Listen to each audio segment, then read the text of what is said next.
বাঙালির উইকেন্ড মানেই ডায়েট প্ল্যানকে মাঝগঙ্গায় বিসর্জন দিয়ে মশলার সমুদ্রে সাঁতার কাটা। আর সেই সাঁতারে যদি মেয়ের মাসিমণি আর দিদিমা থাকেন তবে ডুবজল নিশ্চিত।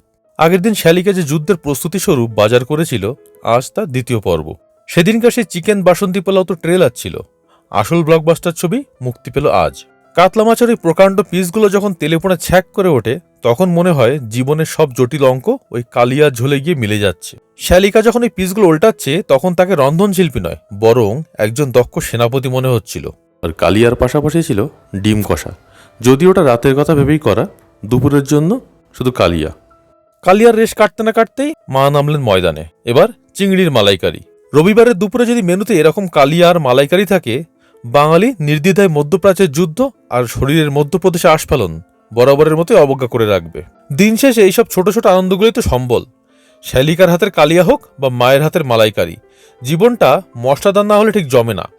সপ্তাহভর আমরা যতই বুদ্ধিজীবী সাজি না কেন, রবিবারের শেষ পাতে আইসক্রিম কামড়ে যখন জানলার বাইরে তাকাই, তখন মনে হয় সবকিছু শেষে এই পেট চুক্তিটাই আসল।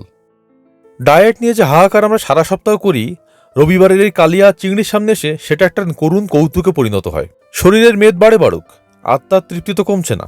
ডাইনিং টেবিলে যখন খাওয়া দাওয়ার এই যজ্ঞ চলছে, আমরা সবাই একসাথেই বসেছি। পাশে আমাদের রাজকন্যার দোলনাটা কাছে রাখাই ভালো, কারণ ওইটুকু মানুষ কখন জেগে উঠে আপনার লোকমা কেড়ে নেবে তার কোনো গ্যারান্টি নেই। যদিও ও এখন ঘুমের রাজ্যে, বোধহয় স্বপ্নেই কোনো চিংড়ির ঝোল চেখে দেখছে। বিকেলের দিকে যখন শরীর আর বইছে না, তখন দিল চরম পরম সত্য, আইসক্রিম।